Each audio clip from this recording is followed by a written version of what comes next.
मुंडेंच्या समर्थकांची जरांगेंविरोधात Parli police ठाण्यात तक्रार। संतोष देशमुख प्रकरणामध्ये मुंडेंचं नाव घेतल्यानं मुंडे समर्थक आक्रमक। धनंजय मुंडेंना राज्यात फिरू देणार नसल्याचं जरांगेंनी केलं होतं वक्तव्य।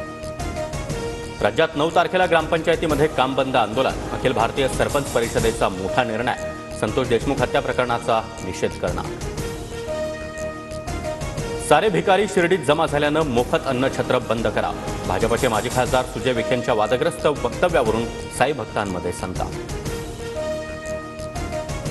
सुजयचं वक्तव्य भावना दुखावणारं हे मान्य करतो। वडील राधाकृष्ण विखेंची कबुली। पुत्र मात्र भिकाऱ्यांवरून केलेल्या वक्तव्यावर ठाम। राज्य सरकारच्या जमा आणि खर्चामध्ये ताळमेळ नाही, कॅगकडून चिंता व्यक्त।